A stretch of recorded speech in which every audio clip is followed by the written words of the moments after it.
नमस्कार, मैं राकेश परमार और अब देख रहे हैं महत्वपूर्ण मुद्दा।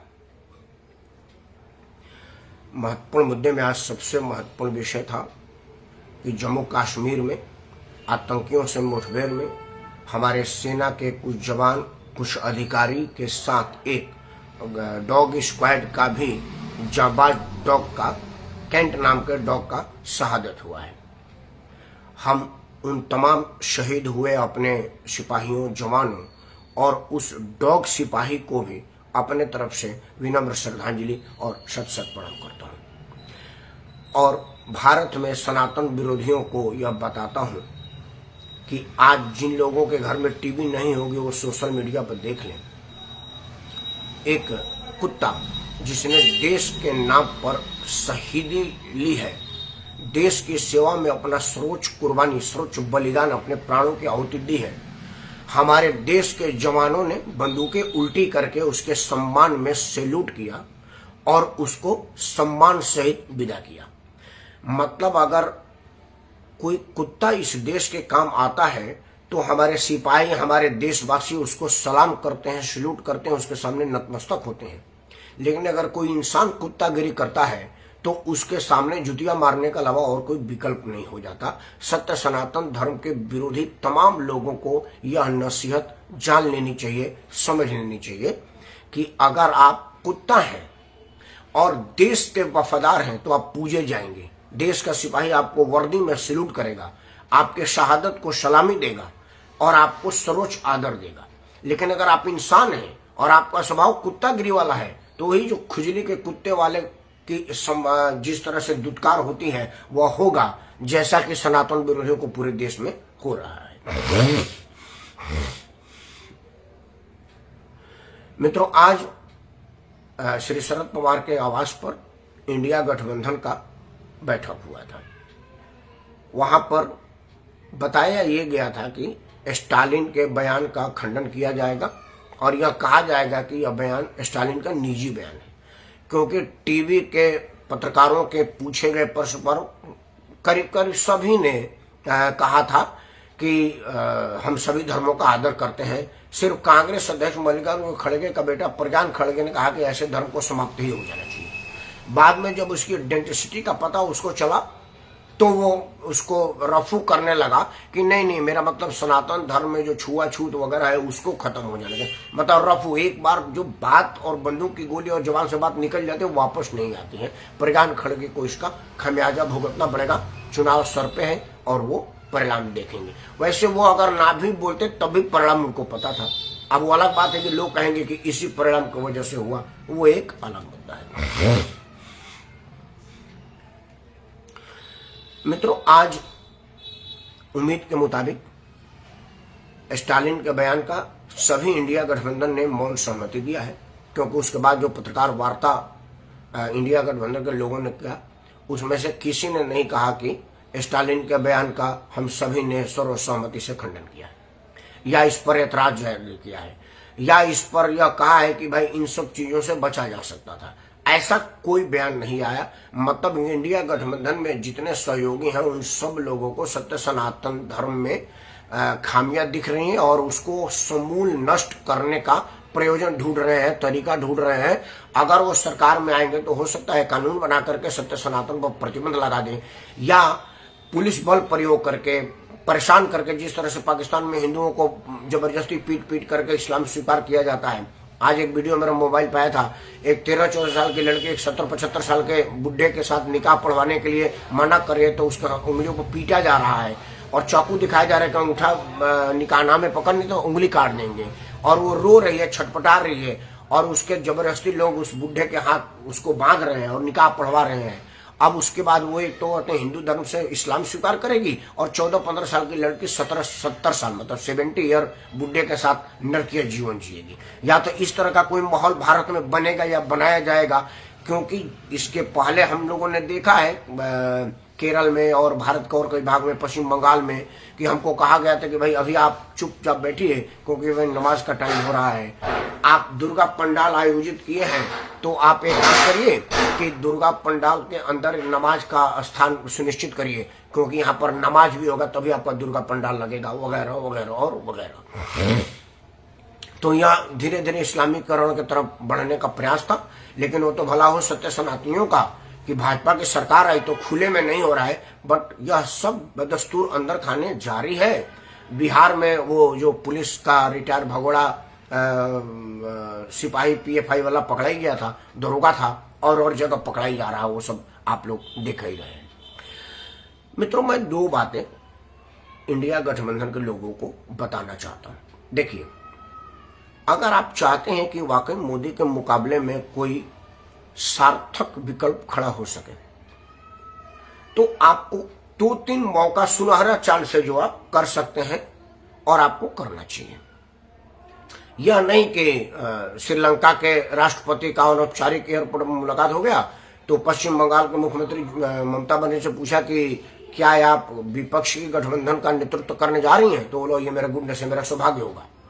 लेकिन उन्होंने ये कहा कि ये तो जनता डिसाइड करेगी, लेकिन यह जरूर है कि अपोजिशन पोजीशन में जाने की तैयारी कर रहा है, अब अपोजिशन ही पोजीशन में आएगा, वो तो सभी कहते हैं।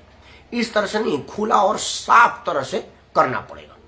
उदाहरण मैं आपको देता हूं, अभी हाल ही में उत्तर प्रदेश के मऊ में चुनाव हुआ, पूरा दिल्ली भाजपा लगी थी, भारतीय जनता पार्टी के सारे कदावर मठाधीश को लगा दिया गया था, मैं कहूंगा कि झोंक दिया गया था।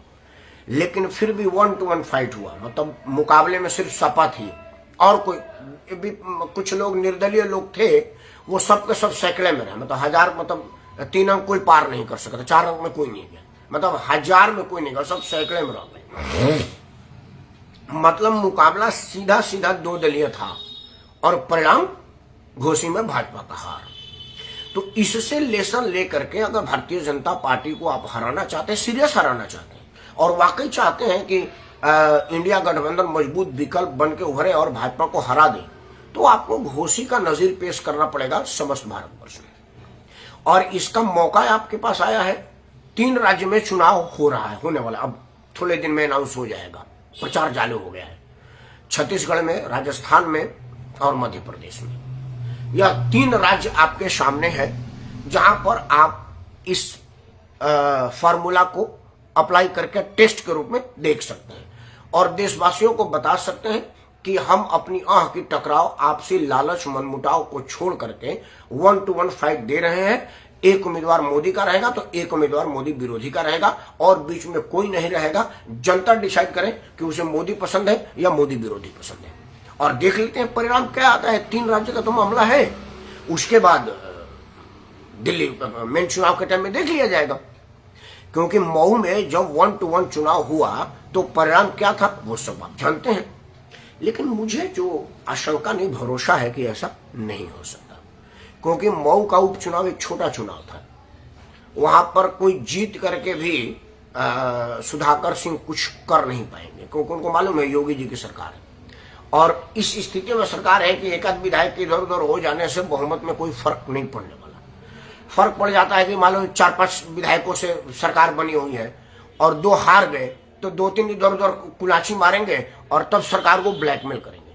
वह स्थिति उत्तर प्रदेश में है नहीं, इसलिए योगी आदित्यनाथ ने दिल्ली भाजपा के जिम्मे छोड़ दिया था कि भाई अगर आपकी इच्छा है कि आप चुनाव लड़ेंगे और आपके मन से लड़ा जाएगा तो आप देख लीजिए, हम चुपचाप आराम कर रहे हैं, हमें कोई दिक्कत नहीं है। और परिणाम उन्होंने बता दिया। आप अलग अलग जगहों पर करेंगे तो देश की जनता यह मानेगी कि भाई इन लोगों में आपसी टकराव नहीं है और ये वाकई मोदी विरोध में सक्रिय है और सीरियस है। और देश की जनता है आपके सामने रहेगी, आपके विपक्ष में रहेगी, वो तो परिणाम बताएगा, क्योंकि मैं ब्रह्मा जी का भाई हूं नहीं कि मैं बताऊंगा। लेकिन अगर आप ऐसा नहीं करते हैं तो देश की जनता के दिमाग में भ्रम पैदा होगा। वो करे कि भाई कहने को तो इंडिया गठबंधन है, लेकिन चुनाव ये आपस में ही लड़ रहे हैं।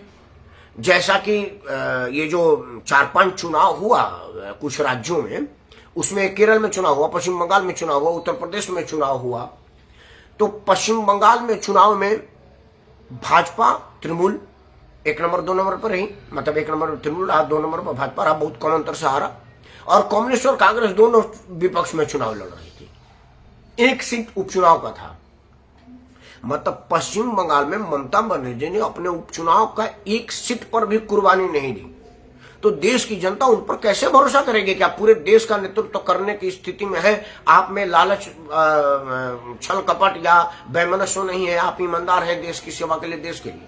क्योंकि आपका एक, मान लीजिए तृणमूल के लोग सीट छोड़ देते, कहते थे भाई कांग्रेस ही लड़ो, कम्युनिस्ट ही लड़ो, या कांग्रेस और कम्युनिस्ट कहते थे कि कोई बात नहीं आप ही लड़ो, हम नहीं लड़ेंगे। तो अगर इस तरह का होता तो देश के जनता के पास, पश्चिम बंगाल के प्रबुद्ध जनता यह सोचने पर मजबूर होती कि भाई विपक्ष सीरियस है। देखिए तृणमूल कांग्रेस के जिम्मे सीट छोड़ दिया और कांग्रेस कम्युनिस्ट उसके समर्थन में आ गई, और यह जीत कांग्रेस कम्युनिस्ट नहीं, पूरे इंडिया गठबंधन की जीत है। लेकिन ऐसा हुआ नहीं, उसमें पतीला लग गया, क्योंकि विपक्ष बटा हुआ था, सारे के सारे आपस में लड़ रहे थे। वही केरल में हुआ, इंडिया गठबंधन में कम्युनिस्ट और कांग्रेस दोनों है। ओमान चांडी का बेटा वहां से चुनाव लड़ रहा था। ओमान चांडी 53-54 वर्ष से उस सीट की प्रतिनिधित्व कर रहे थे। केरल कांग्रेस के बड़े कदावर नेता थे, मुख्यमंत्री रहे थे। जिस सीट पर 53 साल से जिस परिवार का कब्जा था, व्यवहारिक रूप से वो ना छोड़े, ये ठीक भी है। वो कहता भाई 53-54 साल हो गया, अगर मैं छोड़ दूंगा तो क्षेत्र की जनता कहेगी कि भाई हमने कौन सी गलती किया था, तुम्हारे परिवार को 54-53 साल से हम निर्विरोध जिता रहे हैं, तो हमको क्यों छोड़ा? वो कांग्रेस वाला कह सकता था। तो कम्युनिस्ट वाला कहता कि ठीक है भाई, जब कांग्रेस के 53 साल की सीट है और 53 साल से हम लड़ करके कुछ नहीं कर सके, तो अभी तो ओमान चांडी का सिंपैथी लहर भी है, अभी तो बिल्कुल 100% उम्मीद है कि हम कुछ नहीं कर पाएंगे। तो बड़ा दिल दिखाते और देश की जनता को और केरल की जनता को बताते कि देखो भाई, हमें कुर्बानी देने की क्षमता है, हमको एक सीट की लालच नहीं है, हमने इसको इंडिया गठबंधन का नाम कर दिया। भाजपा एक तरफ से लड़ेगी, एक तरफ से कम्युनिस्ट समर्थित कांग्रेस लड़ेगी, और देश की जनता को ऊपर छोड़ दिया जाएगा। लेकिन मित्रों ऐसा हुआ नहीं, और आगे भी होगा नहीं, क्योंकि 3 राज्य के चुनाव बहुत दूर नहीं, आप देख लेंगे। विपक्षी गठबंधन मतलब इंडिया गठबंधन को मेरा एक सलाह है कि अगर पश्चिम बंगाल में ममता बनर्जी इंडिया गठबंधन को सम्मानजनक सीट देती हैं तो जनता को भरोसा जाएगा। उत्तर प्रदेश में अखिलेश यादव इंडिया गठबंधन को सम्मानजनक स्थिति देते हैं तो देश में मैसेज आएगा। पंजाब और दिल्ली में आम आदमी पार्टी अगर बाकियों को मौका देती है तो यह सम्मानजनक सीट पर देशवासियों को मैसेज आएगा। लेकिन ऐसा होता हुआ प्रतीत नहीं हो रहा है, क्योंकि सीट शेयरिंग तो बाद की बात है, अभी तो नेता शेयरिंग पर ही बड़ा चिंता है। नीतीश कुमार के फॉलोअरों ने नीतीश कुमार का बायोडाटा ही जारी कर दिया। ललन सिंह अभी नीतीश के पार्टी के राष्ट्रीय अध्यक्ष हैं और उनका बयान ऑफिशियल बयान है, मतलब ये कोई नहीं कि टीवी डिबेट में हमारे साथ लोग बोलते रहते तो कुछ भी बोल देते हैं। नहीं, ललन सिंह ने बाकायदा बायोडाटा जारी किया कि नीतीश कुमार कौन है। नीतीश कुमार अटल बिहारी वाजपेयी के जमाने ये मंत्री थे, विश्वनाथ प्रताप के जमाने में ये मंत्रालय लिया था, एक ये था, मजाल की कभी कोई बेईमानी और करप्शन का इन पर इल्जाम लगा हो, केंद्र से लेकर के राज्य तक में उनका तूती बोलता था, काम का डंका बजता, ईमानदारी तो एकदम सर से पांव तक बिल्कुल लटक रही है, भटक रही है, झटक रही है। तो नीतीश कुमार से बढ़िया कोई नहीं है। एक उनका फॉलोअर ने तो बाकायदा फूलपुर से स्वागत है का बैनर भी लगा दिया, एकदम जनता दल यूनाइटेड के ऑफिस के सामने। अरविंद केजरीवाल का पार्टी कह रहा है कि भाई मोदी के मुकाबले में अब केजरीवाल के अलावा और किस पर चर्चा है, एक नंबर कट्टर ईमानदार आदमी है। वही बात राहुल गांधी के लोग कर रहे हैं। लालू प्रसाद यादव बाकायदे कह ही दिए हैं कि अब्दुल्ला बनी हम तैयारी कर रहे हैं। तो आप में ना तो नेता का डिक्लेरेशन हो रहा है कि भाई हम फलाना आदमी के नेतृत्व में चुनाव लड़ेंगे, ना ही आप 1-to-1 सीट पर कोई विकल्प दे रहे हैं देशवासियों को। तो देशवासी आपको क्यों चुनेगा? मैं मतदाता हूं, मैं जाऊंगा बलिया वाले सीट पर, क्योंकि मेरा बलिया में मतदान है। मैं बटन दबाने के पहले एक मिनट सोचूंगा कि भाई इतने सारे बटन किसको दबाऊं। मैं पढ़ूंगा, क्योंकि मैं तो पढ़ा लिखा आदमी हूँ, पढ़ के समझ के वोट देता हूँ। मैं 2 किलो आटा 3 किलो 200 यूनिट बिजली के चक्कर में तो वोट देता नहीं। मैं तो वोट देने वाले कैंडिडेट की हैसियत, कैरेक्टर, काम करने का तरीका, किस पार्टी से बिलोंग करता है, यह सब अगर कुछ नहीं है तो नोटा का बटन मेरे पास सही है दबाने का, और हमने बहुत बार नोटा का बटन दबाया है और बहुत बार कैंडिडेट को भी दिया है। तो मैं तो ये सब देखूंगा, तो देखूंगा कि भाई कमल का फूल है, हाथी है, पंजा है, साइकिल है, सारा है। मैं कहूंगा फिर वो गठबंधन कहाँ है? तो फिर मैं तो फिर कहूंगा फिर क्या दिक्कत है, फिर तो कमल का बटन दबाओ, क्योंकि ये तो सिंगल है। क्योंकि वहां तो बिल्कुल मालूम है कि अगर हम भाजपा को वोट दे रहे हैं तो वही आदमी देश का प्रधानमंत्री बनेगा जिसने G20 सम्मेलन में सारे लोगों को नंगे पांव महात्मा गांधी के समाधि पर खड़ा कर दिया था, जूता उतार करके आंख बांध के खड़ा करवा दिया था पुष्पहार करवा दिया था, पुष्पांजलि करो हमारे पूर्वज को, हम उसको वोट देंगे। हम उसको वोट देंगे कि G20 सम्मेलन में अमेरिका के राष्ट्रपति के सामने उनके मौजूदगी में यह कह देना कि रूस यूक्रेन युद्ध नहीं है, युद्ध रूस और पश्चिम देशों के आपसी राइवल का परिणाम है। पश्चिम देश अभी यूक्रेन का मदद बंद कर दे, कल युद्ध रुक जाएगी, अमेरिका के राष्ट्रपति के सामने। और ये ज्वाइंट डिक्लेरेशन घोषित कर दिया, जबकि इसके पहले बाली में नहीं हो पाएगा और उसके पहले भी कई बार इफ बट लगा करके हुआ। तो लोग कहेंगे ना कि भाई हम इसको क्यों वोट दें, जो बिल्कुल जो कहता है वो करता है, जो करता है वो कहता है। साफ स्पष्ट निर्णय लेने वाला आदमी है, क्योंकि 10 साल हमने मनमोहन सिंह की सरकार देखी है। अब वहां पता ही नहीं चलता था कि मनमोहन सिंह को फोन आया, मान लो कहीं लाइन डिस्टर्ब हो गई तो मनमोहन सिंह कहते एक बार रुक जाइए, सोनिया जी का फोन नहीं है, आराम कर रही है, जब उठेंगी तो मैं बताऊंगा कि होगा क्या। यहां तो कम से कम किसी की हिम्मत हैसियत होगा तो है नहीं कि मोदी जी के मुकाबले में बोल दे। वो जो निर्णय लेंगे वो लेंगे, राइट ले रॉन्ग ले अलग बात है, लेकिन जो नेता को हम चुन रहे हैं वही निर्णय साफ स्पष्ट ले रहा है देशवासी, तो ये बात समझेंगे ना। तो मैं आपको अंत में एक ही बात बोलूंगा, मैं चाहता हूं कि लोकतंत्र मजबूत हो, और लोकतंत्र में जब तक विपक्ष मजबूत नहीं होगा सत्ता पक्ष आतताई हो जाएगा, निरंकुश हो जाएगा। और 140-50 करोड़ वाले देशवासियों के नेतृत्वकर्ता को निरंकुश नहीं होना चाहिए। उसके दिमाग में हमेशा यह डर बना रहे कि अगर मैंने जनता के हित में कोई फैसला नहीं लिया, जनता के हितों का ध्यान नहीं रखा, तो विपक्ष मजबूती से मेरे पीठ पर खड़ा है, कभी भी लात मार के मेरे को उतार करके सीट पर बैठ जाएगा। क्योंकि तानाशाही लोकतंत्र में हो ही नहीं सकता। और अगर नरेंद्र मोदी को यह भरोसा हो जाएगा कि मेरे मुकाबले में कोई नहीं है, जो हूं मैं ही हूं, तो निस्संदेह उनके मन में घमंड आएगा। और घमंड से आदमी फूल सकता है, फैल सकता है, फूल सकता है, फैल नहीं सकता। और फूले हुए गुब्बारे में एक आल्पीन हवा निकाल देती है। तो मैं चाहता हूं कि नरेंद्र मोदी में फैलाव आवे, और वो फैलाव तब आएगा जब मजबूत विपक्ष उनके सामने होगा। और मजबूत विपक्ष तब सामने होगा जब विपक्ष में मजबूती होगी, जो मुझे दिख नहीं रहा है। अंत में PCSJ के उत्तर प्रदेश का परिणाम घोषित हो गया। पूरा टीवी पर एक पंचर पुत्र के PCSJ होने की खबर प्रमुखता से दिखाई गई। सबसे तो पहले मैं उस लड़के को बहुत बहुत बधाई देता हूं कि घर की इतनी माली स्थिति होने के बाद भी वो PCSJ जैसी परीक्षा पास किया, और कल से वो जज बनेगा। लेकिन 2 बातें और कहना चाहूंगा। हर बार जब IAS PCS IPS की परीक्षा परिणाम निकलता है तो लोगों के हालात को दिखाया जाता है कि यार ये आदमी का बाप पेट्रोल पंप पर पेट्रोल डालता है, ये आदमी का बाप परीक्षा चलाता था, ये आदमी का बाप जूता सीता था, ये आदमी का बाप तो दरवाजे दरवाजे भीख मांगा करता था, इस आदमी को पता कुछ नहीं तो खुद ही बेचारा ट्यूशन पढ़ा करके आगे आया, वगैरह वगैरह वगैरह। क्योंकि बहुत कम ऐसा टीवी पर आया है कि भाई ये जो आदमी है इसका बाप भी IAS था। जैसे वो एक जो दलित लड़की टॉप कर गई थी रिजर्वेशन कोटे में, उसके बाप भी अफसर थे, उसकी माँ भी अफसर थी। वैसे बहुत कम आता है। आमतौर पर IAS IPS और इस तरह के परीक्षा इसी स्तर के लोग निकालते हैं। लेकिन मुझे बड़ा अफसोस है कि जब ये परीक्षा निकाल लेते हैं तब तक ही गरीब रहते हैं, उसके बाद ये गरीब नहीं रहते हैं। और ना ही उनके आंखों में कहीं से गरीबी दिखती है, ना ही दिल में गरीबों के प्रति कोई दया दिखती है। समझदारी और मर्दांगनी तो इसी में है कि अगर आप भूखे पेट सोए हैं और आप जिलाधीश के सीट पर बैठे हैं, तो आपके मन में पहली प्राथमिकता उन लोगों के कल्याण के लिए होगा जो भूखे पेट सो रहे हैं या सोने पर मजबूर हैं। क्योंकि आपको यह अनुभव है कि जब आदमी भूखे पेट सोता है तो नींद नहीं आती है, कितनी विषम परिस्थिति आती है, आपको अनुभव होगा। लेकिन मुझे बड़ा अफसोस के साथ कहना पड़ता है कि हमने आज तक इस तरह का कोई उदाहरण नहीं सुना कि एक गरीब का बेटा जब कलेक्टर हो गया तो अपने जिले के अधीन आने वाले सभी गरीबों के कल्याण के लिए सरकारी योजना का लाभ पहुंचवा दिया। ऐसा होता नहीं है, इस पर भी विचार करिएगा। समाचार चैनल वाले जो गला काट प्रतियोगिता में पंचर वाले की पंचर का दुकान तक दिखा दिए, उनसे मैं अनुरोध करूंगा कि जो पिछले 2 साल पहले जिस रिक्शा वाले को दिखाया था, जिस मोची को दिखाया था, जिस पेट्रोल पंप पर पेट्रोल भरने वाले को दिखाया था, उसकी आज की स्थिति को जरूर दिखाएं कि आज उसकी स्थिति क्या है।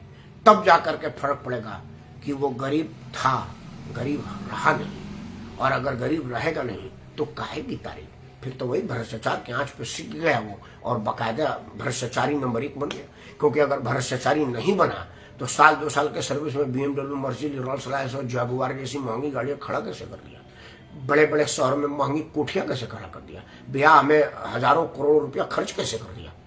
यह स्रोत तो पता करना पड़ेगा ना।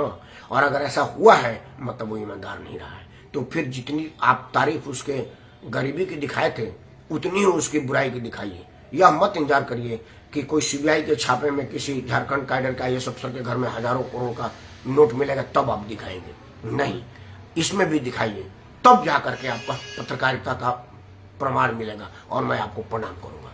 तब तक मैं भारत के नागरिकों को प्रणाम करता हूं और कहता हूं 3 बात कि आज जम्मू कश्मीर में जो शहीद हुए लोग हैं उसमें एक कुत्ता भी शहीद हुआ, जिसको हमारे फौजियों ने वर्दी में सैल्यूट दिया और उसको सर्वोच्च सम्मान दिया, क्योंकि वो देश के लिए शहीद हुआ।